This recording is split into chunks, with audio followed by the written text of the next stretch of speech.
where global warming gets real, inside NASA's mission to the North Pole. For 10 years, NASA has been flying over the ice caps to chart their retreat. This data is an invaluable record of climate change. But does anyone care? By Avi Steinberg. From the window of a NASA aircraft flying over the Arctic, looking down on the ice sheet that covers most of Greenland, it's easy to see why it is so hard to describe climate change. The scale of polar ice, so dramatic and so clear from a plane flying at 450 meters, 1,500 feet, high enough to appreciate the scope of the ice and low enough to sense its mass, is nearly impossible to fathom when you aren't sitting at that particular vantage point. But it's different when you are there, cruising over the ice for hours, with NASA's monitors all over the cabin streaming data output, documenting in real time, dramatizing, in a sense, the depth of the ice beneath. You get it, because you can see it all there in front of you, in 3 dimensions. Imagine 1,000 centuries of heavy snowfall, piled up and compacted into stone-like ice atop the bedrock of Greenland, an Arctic island almost a quarter the size of the U.S. Imagine all of modern human history, from the Neolithic Revolution 12,000 years ago, when humans moved from hunting and gathering to agriculture, and from there eventually to urban societies, until today. All of the snow that fell on the Arctic during that entire history is gathered up in just the top layers of the ice sheet. Imagine the dimensions of that ice. 1.71 million square kilometers, 656,000 square miles, 3 times the size of Texas. At its belly, from the top layer, yesterday's snowfall, to the bottom layer, which is made of snow that fell out of the sky 115,000 to 130,000 years ago, it reaches 3,200 meters, 10,500 feet thick, nearly 4 times taller than the world's highest skyscraper. Imagine the weight of this thing. At the center of Greenland, the ice is so heavy that it warps the land itself, pushing bedrock 359 meters, 1,180 feet, below sea level. Under its own immense weight, the ice comes alive, folding and rolling in solid streams, in glaciers that slowly push outward. This is a head-spinningly dynamic system that we still don't fully understand, and that we really ought to learn far more about, and quickly. In theory, if this massive thing were fully drained and melted into the sea, the water contained in it would make the world's oceans rise by 7 meters, 23 feet. When you fly over entire mountain ranges whose tips barely peek out from under the ice, and these are just the visible ones, it's possible to imagine what would happen if even a fraction of this quantity of pent-up freshwater were unleashed. You can plainly see how this thing would flood the coasts of the world, from Brooklyn to Bangladesh.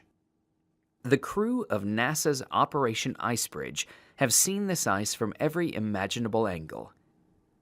Icebridge is an aerial survey of the polar regions that has been underway for nearly a decade, the most ambitious of its kind to date. It has yielded a growing data set that helps researchers document, among other things, how much and at what rate ice is disappearing from the poles, contributing to global sea level rises and to a variety of other phenomena related to climate change. Alternating seasonally between the North and South Poles, Operation Icebridge mounts months-long campaigns in which it operates 8 to 12-hour daily flights, as often as weather permits. This past spring season, when I joined them in the Arctic, they launched 40 flights, but had 63 detailed flight plans prepared. Operation Icebridge seeks to create a continuous data record of the constantly shifting ice by bridging, hence the name, data retrieved from a NASA satellite that ended its service in 2009, called ICESat, and its successor, ICESat-2, which is due to launch next year.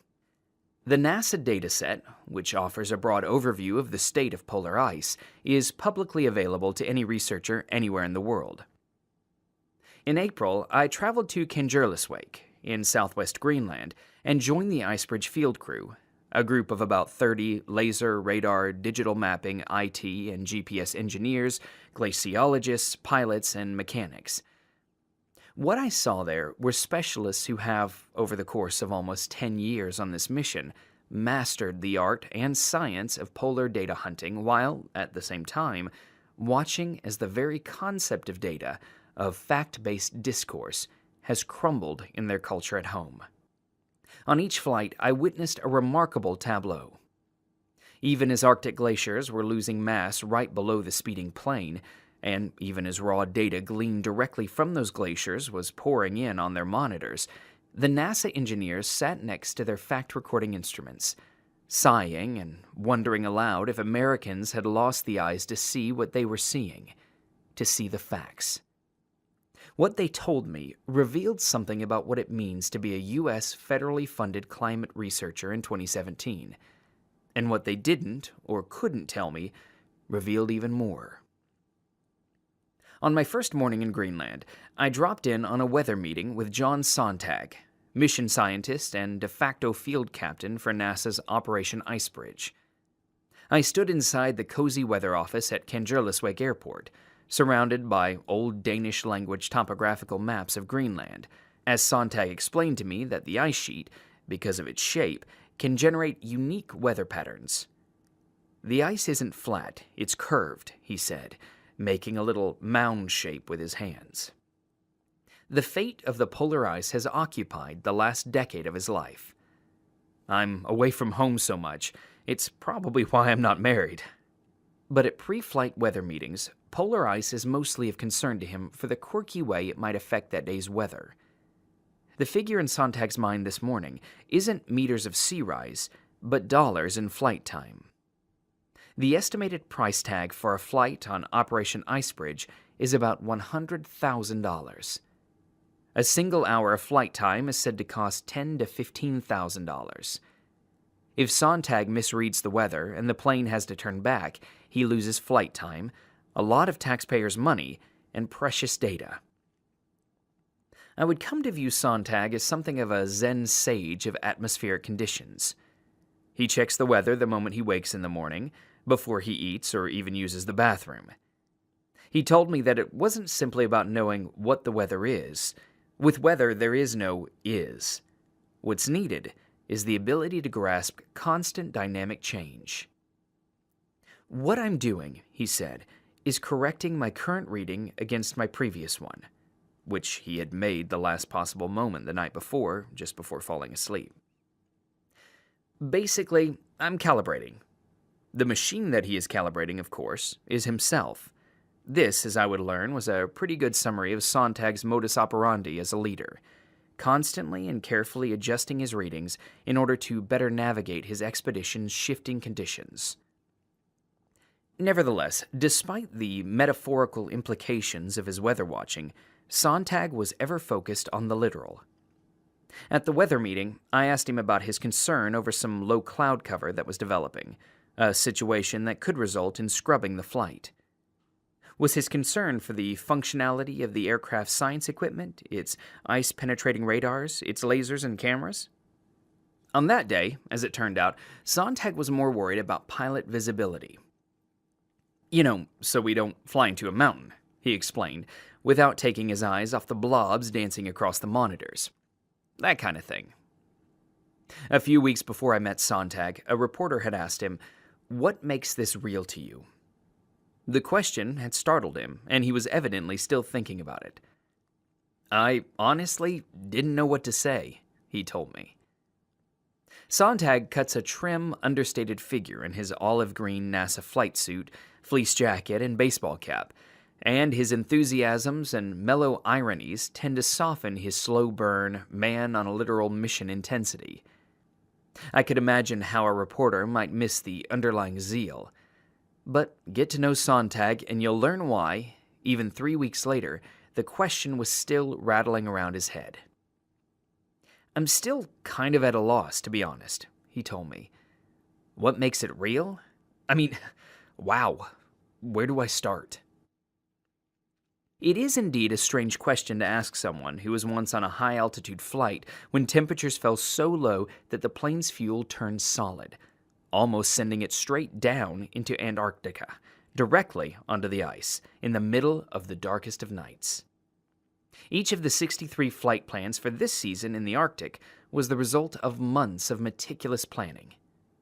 A team of polar scientists from across the U.S. sets the research priorities, in collaboration with flight crews, who make sure the routes are feasible. The mission is managed from NASA's Goddard Space Flight Center in Maryland. Sontag is there at every phase, including at the construction and installation of the scientific instruments, and he is the person in the field responsible for executing the mission. He is supposed to have a plan for every contingency. If the plane goes down on the ice, he's got plans for that too. He is responsible for making sure that his crew have adequately backed up and stored many terabytes of data, and that their own creature comforts are taken care of. On days off, he cooks gumbo for them. The reporter probably had something else in mind. The melting of ice, the rising waters, and all the boring-seeming charts that document the connections between the two. What makes that real? To Sontag and his crew, it is as real as the data that they have personally helped fish out of the ice. Sea levels, which were more or less constant for the past 2,000 years, have climbed at a rate of roughly 1.7 millimeters a year in the past century. In the past 25 years, that rate has doubled to 3.4 millimeters a year, already enough to create adverse effects in coastal areas. A conservative estimate holds that waters will rise roughly 0.9 meters, 3 feet, by the year 2100, which will place hundreds of millions of people in jeopardy. Given the scale of sea and ice-related questions, the vantage point that is needed is from the air and from space, and is best served through large, continuous, state-supported investments. Hence, NASA. There is a lot we don't know, and a lot that the ice itself, which is a frozen archive of past climate changes, can tell us. But we need the eyes to see it.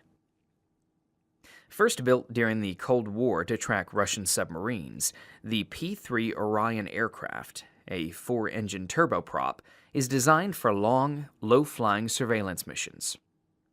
Icebridge's P-3, based at Wallops Flight Facility in Virginia, is armed with a suite of instruments mounted under the plane and operated by engineers sitting at stations in the cabin.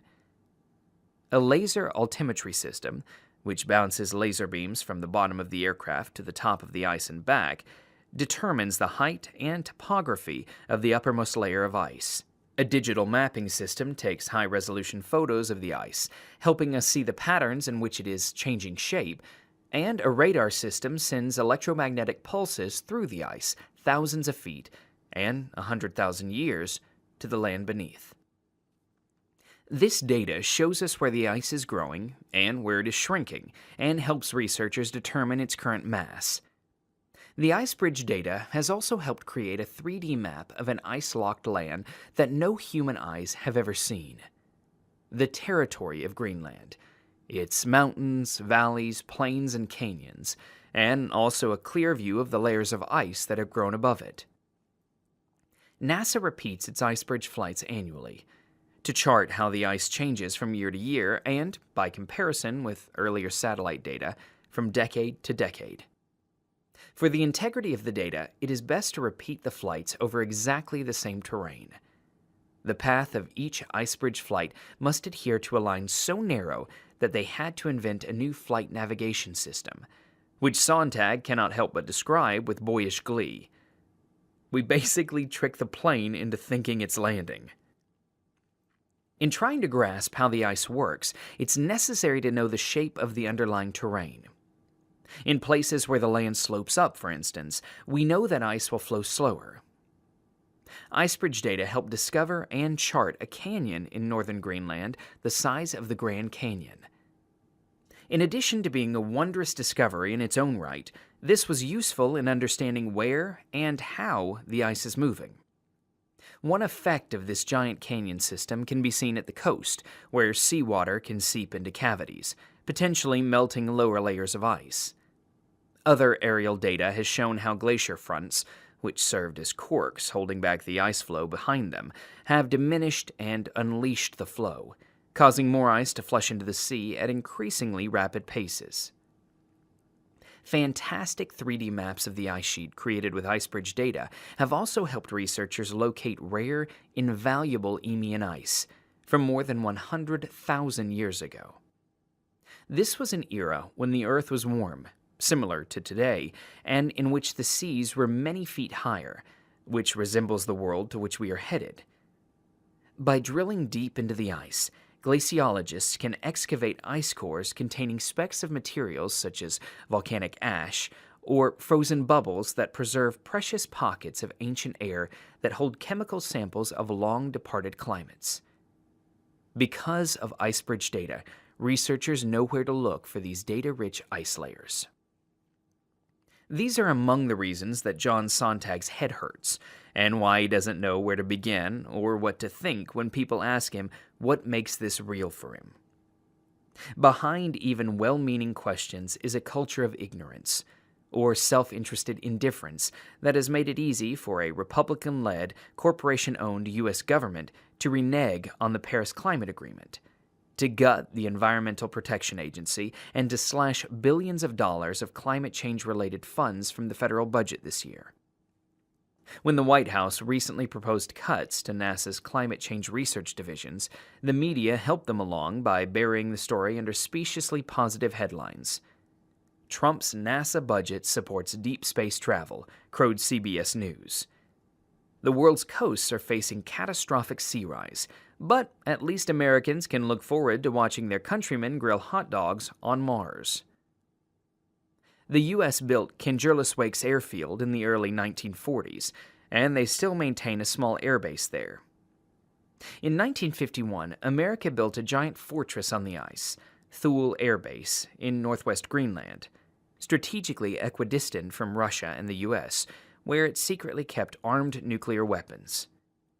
In one of naval history's most ambitious armadas, the Americans cut through the ice, created a port, and effected a conquest second in scope only to the D-Day invasion.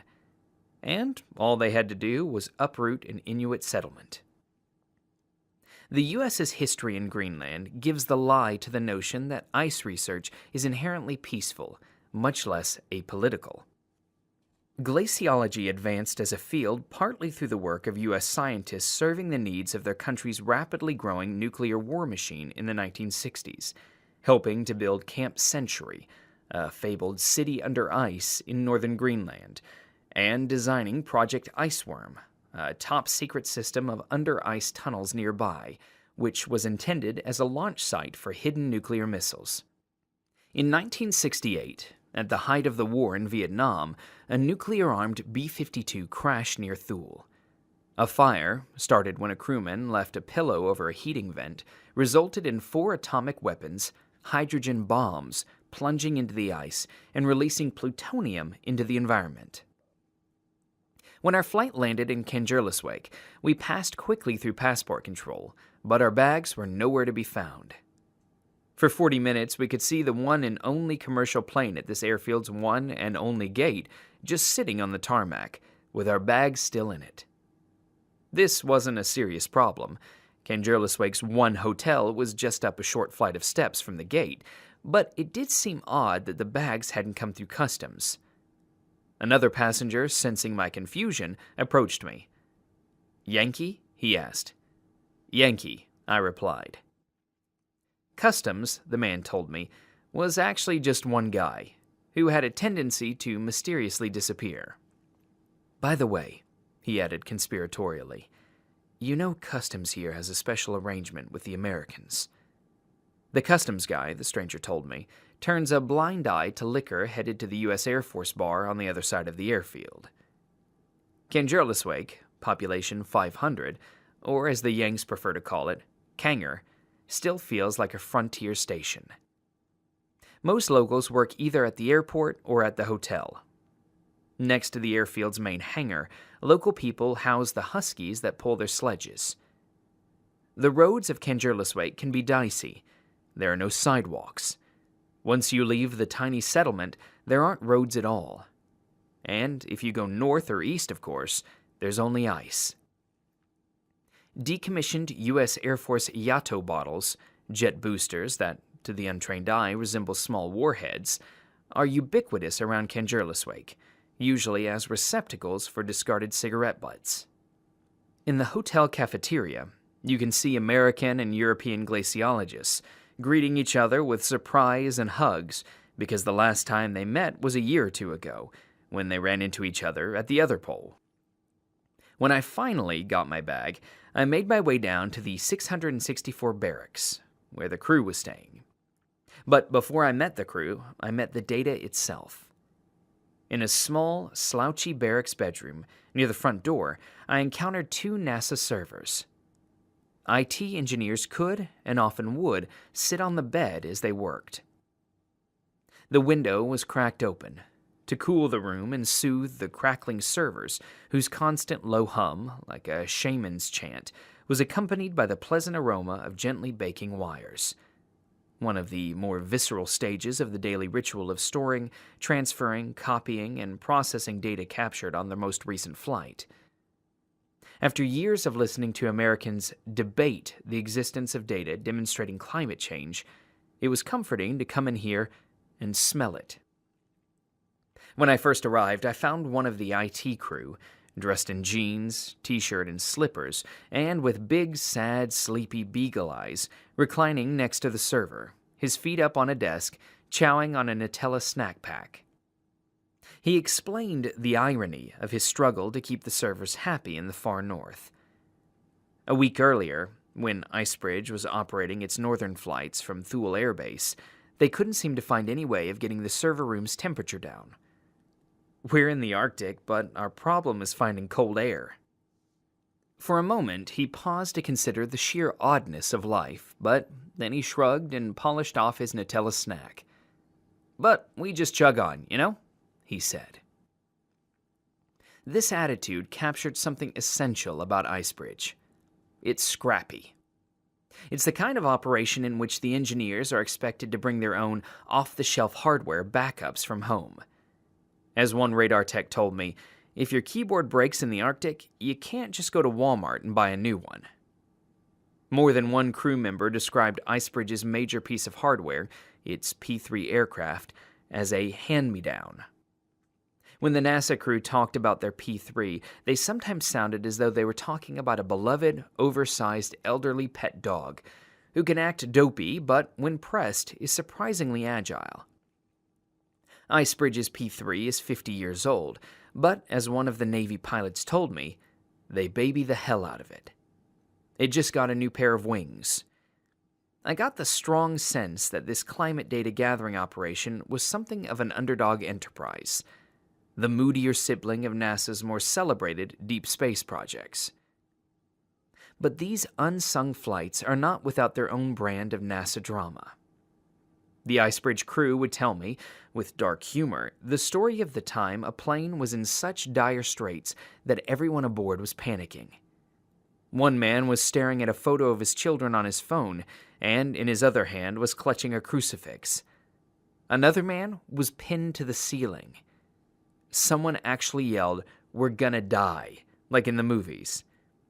John Sontag, on the other hand, sat there, serenely assessing the situation. During my time in Greenland in April this year, I didn't witness Sontag manage a distressed aircraft, but I did watch him carefully navigate a NASA crew through a turbulent political season. In the week I was there, the group was preparing for two anxiety-provoking scenarios, courtesy of Washington, D.C. One was an imminent visit from several members of Congress. As one engineer put it to me, "We just get nervous, honestly, because we don't know what these politicians' agenda is. Are they friend or foe?" The other was an impending shutdown of the entire U.S. federal government. If Congress didn't make a decision about the budget by Friday that week, the government would close all operations indefinitely. The sticking point was budgetary questions related to Trump's proposed border wall. If the government shut down, Operation Icebridge was done for the season. The NASA crew would be sent home that day. This had happened before, in 2013, just as Icebridge was en route to Antarctica. Congressional Republicans shut down the government in their effort to thwart Obama's diabolical plot to offer medical care to millions of uninsured Americans. Much of the 2013 mission was canceled, with millions of dollars, many hundreds of hours of preparation, and, most importantly, critical data lost. I still can't really talk about that without feeling those emotions again, Sontag told me. It was kind of traumatic for us. The crew of Icebridge was facing an absurd scenario, living in fear of a shutdown of their work by Congress one day, and shortly thereafter, having to smile and impress members of that same Congress. Conditioned by the tribulations of modern commercial airline travel, I was unprepared for the casualness of my first NASA launch. The feeling in the hangar before the flight, and as the crew prepared to launch, was of shift workers who are hyper-attentive to their particular tasks and not the least concerned with gratuitous formalities. The flights were long, and the deployments were long. The key to not burning out was to pace oneself, and to not linger over anything that wasn't essential. Everyone was a trusted pro, and nobody was out to prove anything to anyone else. Shortly before our 9 a.m. takeoff, I asked Sontag what the plane should feel like when everything was going well. What should I be looking for? He smiled sheepishly. To be honest, if you see people sleeping, that's a good sign. On the 8-hour flights, seeing engineers asleep at their stations meant the instruments below their feet were happily collecting data. For some stretches, there wasn't even data to collect. Hours were spent flying between data target sites. Over the intercom, a pilot would occasionally ask, "Hey, we sciencing now or just flying?" Flight crew, who attend to the plane but are not directly connected to the data operation, occupied the cabin like cats, curled up proprietarily, high up on fluffy, folded-up engine covers. This pervasive somnolence, the hypnotic hum of the propellers, the occasional scene of crewmen horsing around in their flight suits, which gave them the look of boys in pajamas, coupled with the low-altitude sweeps through fantastic mountains of ice, gave the whole situation a dreamlike quality. From the windows of the P-3, at 450 meters, you don't need to have read anything about glaciers to know what they are. At that low altitude, you can see the deep textures and the crevices of the ice, and just how far the glacier extends across the land.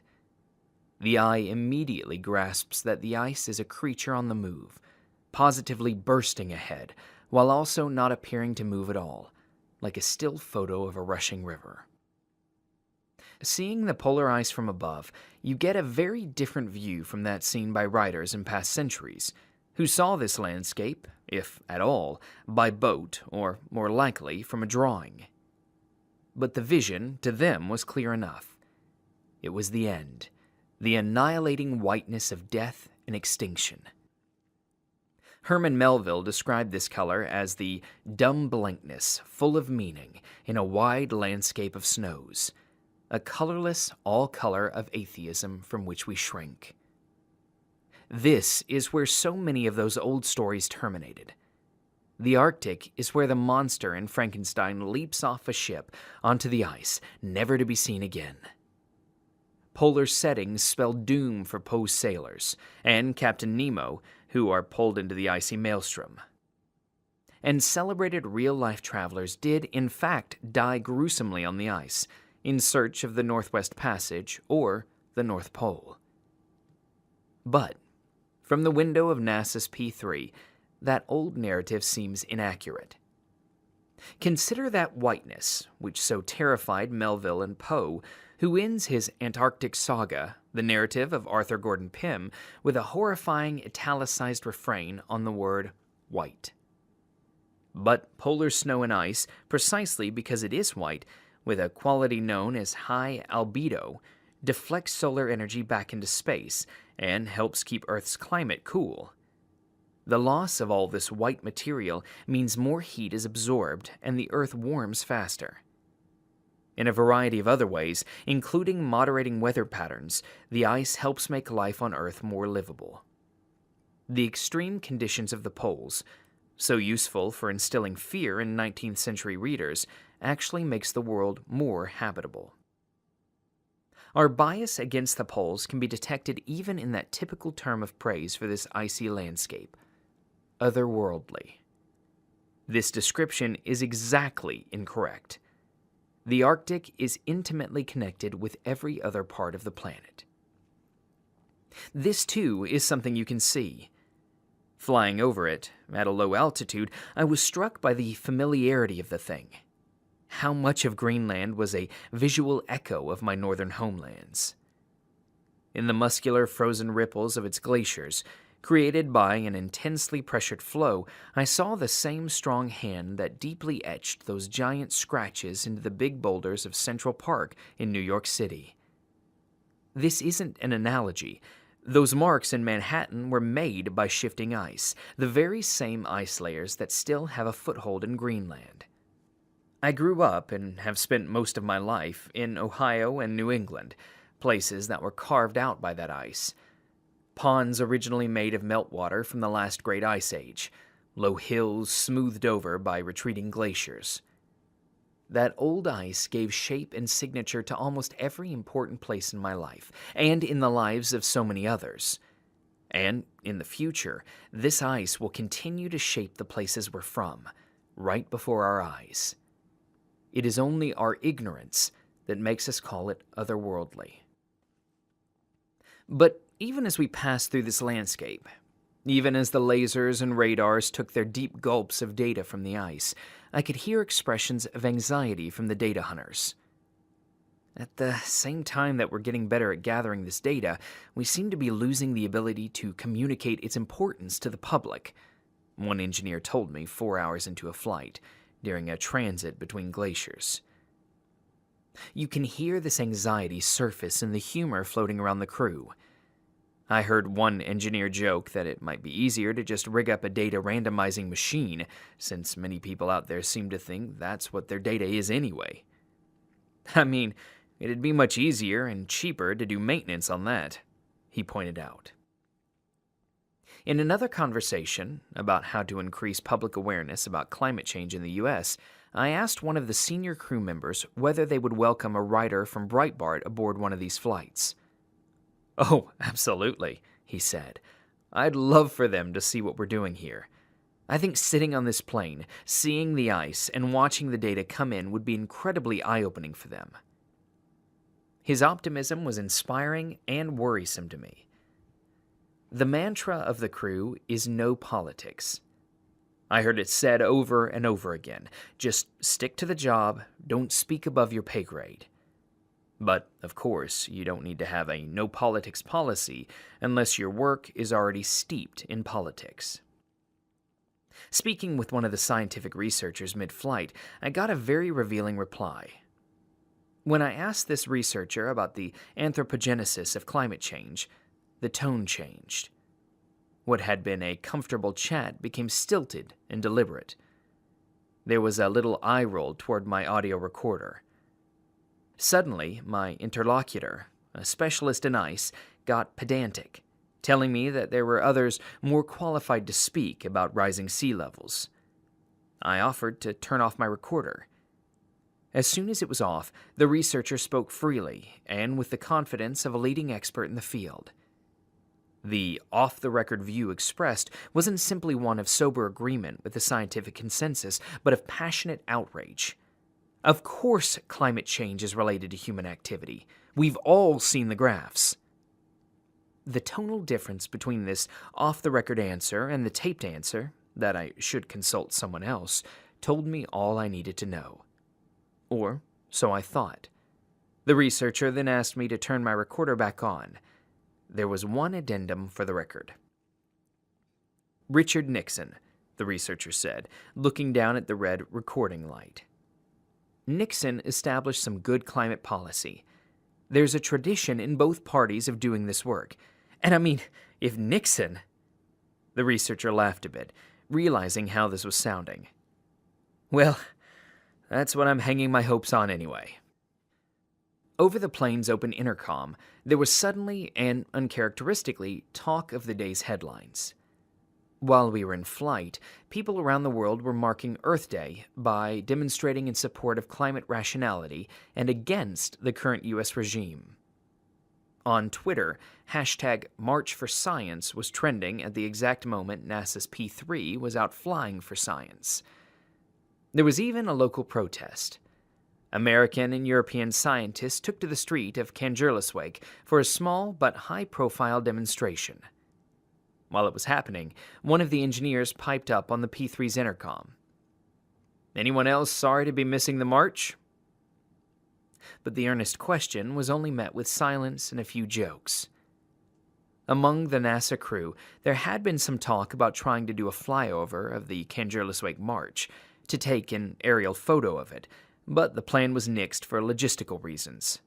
The timing was off. The senior crew seemed relieved that it was out of the question. Later that week, after my second and final flight, making a total of 16 hours in the air with NASA, the crew retreated to the barracks for a quick science meeting, beers in hand, followed by a family-style dinner. "We don't seem to get enough of each other here," one of the engineers told me as he poured a glass of wine over ice that the crew had harvested from the front of a glacier the day before. One of the engineers asked a glaciologist about the age of this block of ice and frowned at the disappointing reply. It probably wasn't more than a few hundred years old. "Well, that's still older than America, right?" he said. Outside, the sky wasn't dark, though it was past 10 p.m. In a couple of months, there would be sunlight all night. After dinner, one of the crew's laser technicians lounged on a couch, playing an acoustic version of the song Angie over and over again, creating a pleasantly mesmerizing effect. Two crew members talked of killer methane gas, but most sat around, drinking and telling stories.